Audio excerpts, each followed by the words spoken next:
Hi everyone, my name is Haze. I'm an artist and speed painter from Malaysia. So today I would like to share with you guys a portrait I've generated in Midjourney, and then I will overpaint over it to create the final output, and I'll show you all the techniques involved. So let's go right into it. So what we have here is a sketch and my 3D render, and this is the AI generated artwork. So I'm going to launch my 3D render in a reference window, and now I'm just using the liquify tool to push around the pixels for the AI generated art so that it matches the 3D one, because it tends to generate the same face all the time, so we don't want that. We want more individuality and personality in our identity for every artwork. And to the left there is a style reference that I'm trying to get to in Pinterest. So I wanted to have these extreme highlights in the makeup later on, so I'm just keeping that as a reference for now.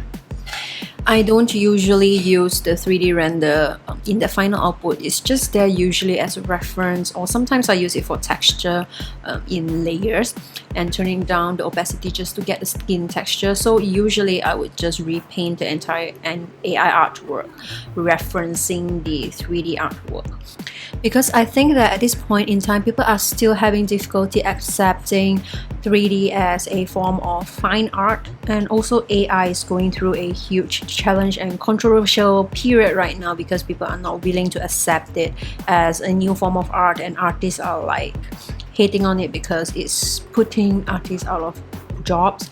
I don't think that's true, because if you tend to depend too much on the tool, yes, of course it's going to go towards the direction, but I think it's important for us to maintain our identity and style as an artist even if we use AI tools.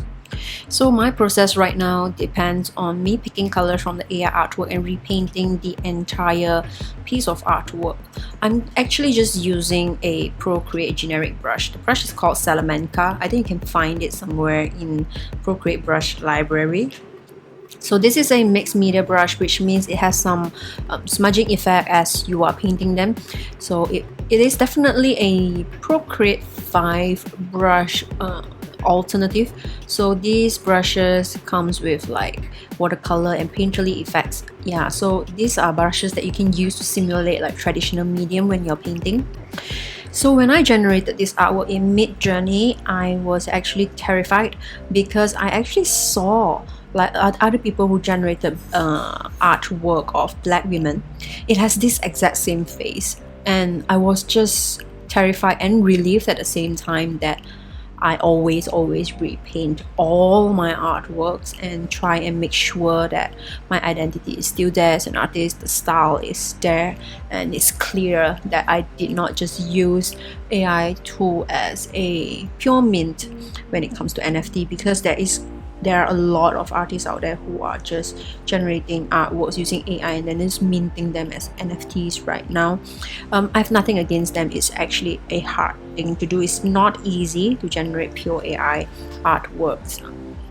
So back to the brush, this Salamanca brush is very low opacity when you paint with it in low pressure using your Apple Pencil. So this is very good if you just keep picking colors and painting over your artwork, and try and figure out the correct color, the correct value, the correct chroma as you are painting, because it's so forgiving. You can just press lightly and then it would just try and glaze over your painting. So try and use this brush to discover correct colors in the painting, because sometimes if we choose the wrong color, and it will be actually shifting towards the wrong temperature, and this can actually cause the painting to look chalky. So if your painting is looking chalky, it just means that it is not the right temperature. So if it's not the right temperature, what you can do is go the other way. So if you were going towards the reds and the yellows, you might want to go the other way and go into pinks and greens instead. So by doing that, you can actually just figure out the correct temperature of all your colors, and after that you can figure out, of course, the chroma of your tones, which is the grayness of it. So right now what I'm doing is slowly implementing the textures from the 3D render into the artwork so that they have a bit of grit and tooth to the skin when you look at it up close. And recently I created a brush pack by consolidating all my old ones into one. So this is basically an AI paint over brush pack that I don't think I'll be making public or sharing or available for downloads anytime soon, but I do hope to keep creating videos on how you can create your own brushes. I already launched one of it already. So if you're interested in learning how to create your own brushes, you can watch those videos and free yourself from permanently shopping for brushes. So if you remember, I imported the images in and then I did the paint over for this painting, and once the paint over is done, I usually implement the textures from the 3D render. So now that's almost done, and I am already going to move into detailing the portrait itself. So when I'm just painting over, I use the same brush, but now that I am detailing, I will change brush all the time to get the effects that I want. Like when I am detailing the brows, redoing it, or if I'm putting in highlights like this, I will keep changing brush to get the effect that I want. And hopefully by now you have already collected a number of brushes that you can use for all your needs, because when it comes to detailing and applying textures to your painting, having brushes can really save a lot of time, because you don't have to sketch everything by hand already. All you can do is just stamp it in or just brush it over to get the effect that you want. So now I'm just relining everything, because this is quite an illustration style painting. It does not have a lot of textures or funky brushes going on. It's more of juicy strokes that I need to put in. And I don't usually clean up when I work. I like to leave mistakes, brush marks behind so that it looks a little bit more messy and painterly. Maybe messy is not the term, because if you leave these marks behind, they actually look painted instead of a digital artwork that is mechanically produced. So we kind of actually have to leave marks that this is actually curated by a human. At least that's what I think. So I like to have strokes that shows, that is visible, that has a variation in soft and hard edges. Most of these strokes are done using the natural sketch brush that you can find in my Portrait Brush Pack 2022. This is like my favorite go-to brush since I created the brush pack. I love this brush so much.